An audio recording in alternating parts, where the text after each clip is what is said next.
The Insomniax Doktrine was never about shattered sleep, nor the trembling clocks of the sleepless. It was written in the quiet between breaths, in that thin interval where thought loosens and the marrow remembers. Not a book, not a scroll, but an ever-turning lattice of pattern and response, a living system that drinks in perception the way lungs drink oxygen. Each reader changes it by reading. Each doubt, each question, each shiver of recognition rides into its branching script, and the codex rewrites itself in the deep, unseen margins. It breathes through those who glimpse it. The cult of Ipsira wanders by its rumor. They move through libraries like eclipses, blacking out shelves, passing silently over forbidden catalogs, chasing a text that refuses to remain a single version of itself. In disused observatories and flooded archives, their archivists whisper that the doctrine is not kept in paper or in light, but in the migratory habits of memory itself. They say the codex appears only when the seeker has emptied themselves of needless certainty, when the mind has become a clear vessel humming at a particular pitch of refusal and desire. They do not search for it. It searches through them. On the other side stand the so-called controllers, jeweled in their titles, crowned in their institutions of concrete and light.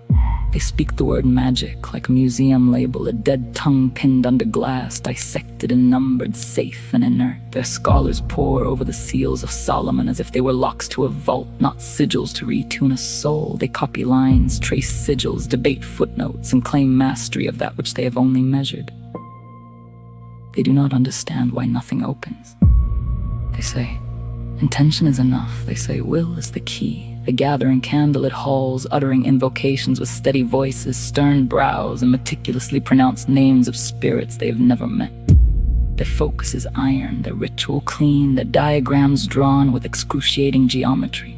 Yet the air remains still, and the gates do not answer. Their words do not ring. For they think not of tones, nor of how color and sound braid themselves into a third sense that is neither sight nor hearing. They've forgotten that ancient rites were not recitations but orchestrations. The temple was a body of echo and hue, of smoke and vibration.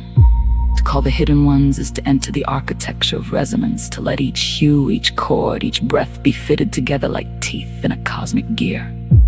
Synesthesia is not an affliction in this work, but the rightful language, seeing the note, hearing the pigment, tasting the geometry of a seal as it glows within the nervous system. The body must become the altar's instrument. The Insomniax Doktrine speaks thus, when it chooses a reader and unfurls its phosphorescent script across their interior sky. Begin in darkness that is not absence but pause. Let the last quarter of the moon hang within you like a half-remembered vow, a silver scythe cutting loose the excess in your thoughts. Sit where the world's hum fades to a low, distant murmur, and face the cardinal direction that feels slightly wrong, slightly tilted, as though the room were leaning that way. Stillness is the first tone. Breathe.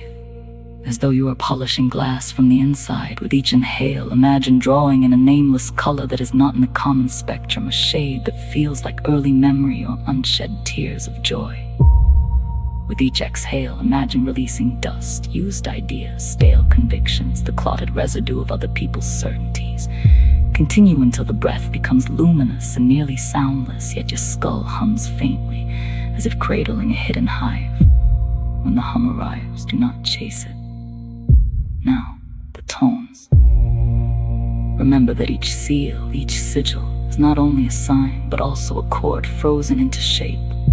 Trace upon the air the simplest sigil you know, not with ink, not with fire, but with the subtle movement of your awareness along the inside of your bones as you trace. Allow a single note to arise in the throat, not forced, not chosen, but discovered like a spring in drought-cracked earth.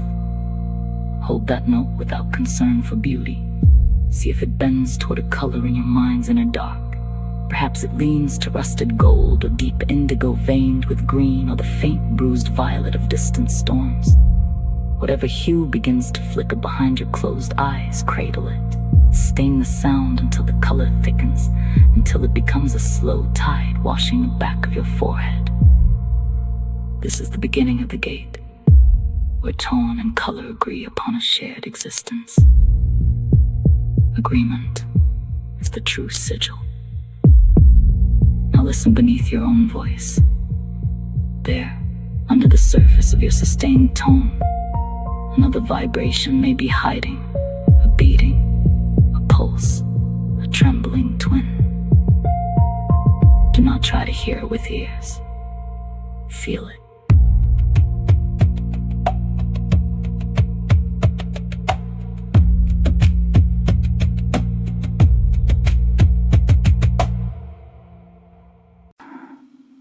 In the small bones, in the cartilage, in the enamel of your teeth. When you notice it, shift your pitch as gently as turning your head toward a whisper, until the hidden vibration and your own tone lock together and produce a third sensation, neither heard nor seen, but simply present. This is resonance.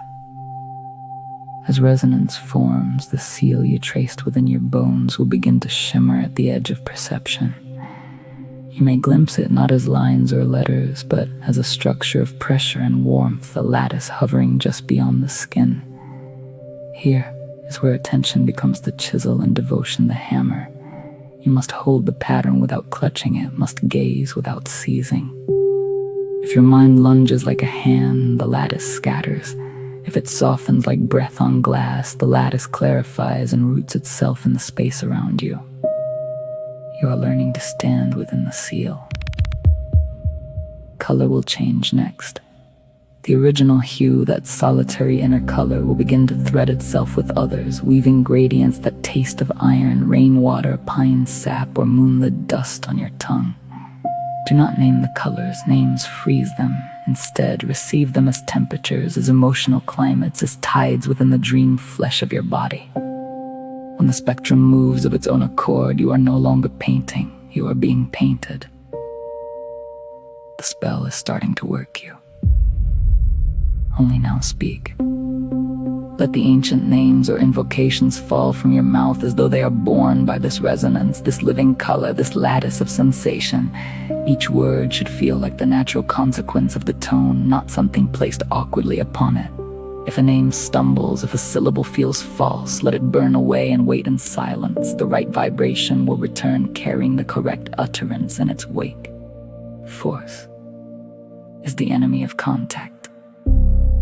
When the alignment is true, something subtle alters in the room. The air may thicken or edge itself with delicate cold or become inexplicably fragrant. Ozone, old paper, dust warmed by sun never seen. Shadows may lengthen against their light, edges blur, or time loosen its familiar pacing. You might feel the sense that someone has just stepped through a door, though no door has moved. At that threshold, do nothing clever. Do not command. Do not demand. You stand within a geometry that remakes you as you gaze upon it. Every thought is an offering, every fear a dye poured into the water. You are conversing not with a distant thing, but with the arrangement of reality, taking on a particular mask to meet you.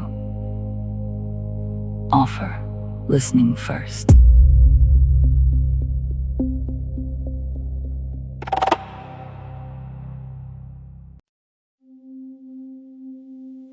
The ancient ones did not seek power over spirits so much as alignment with the forgotten angles of the cosmos.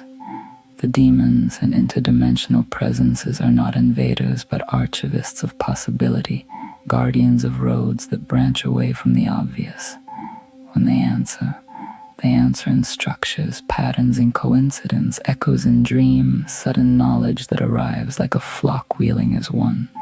The true magic is in learning their grammar of signs, their syntax of resonance, rather than forcing them into the crude language of bargains and threats.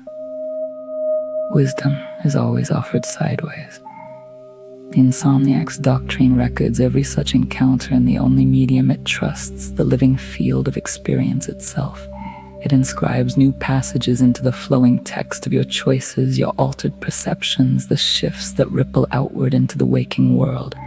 A decision you make tomorrow that you could not have imagined today is a line in its invisible script. A fear relinquished is a chapter title. Over lifetimes, over forgotten incarnations, the doctrine extends itself, a vast organism of learning and unlearning, written in the ink of souls. You are already a page of it. Thus, the cult of Osiris seeks the codex and never quite finds it, for it is not located but enacted. Thus, the controllers clutch their diagrams and never hear the answering tone, for they do not know how to become porous enough to resonate. They cling to intention as if it was sovereign, never realizing that intention is only the flint and resonance the hidden fire. Tones, colors, synesthetic bridges, these are the living ligaments between worlds, the subtle musculature by which doors remember how to open. The seals were never meant to be broken. They were meant to be sung. They were meant to be worn as interior constellations, each star a note, each line a pathway where breath, sound, and vision become one continuous current. Walk these currents, and the ancient ones do not descend. They simply turn toward you, recognizing in your pattern a chord they once placed in the bones of the world. Here, then, is the practical method the doctrine whispers, passed from insomniac dawns and inkless nights. Listen until you see. Sing until you feel. Stand within the seal until it no longer surrounds you, but arises from you like light from a star, needing no permission, asking no gate to open. For by then, you will understand. You were the gate all along.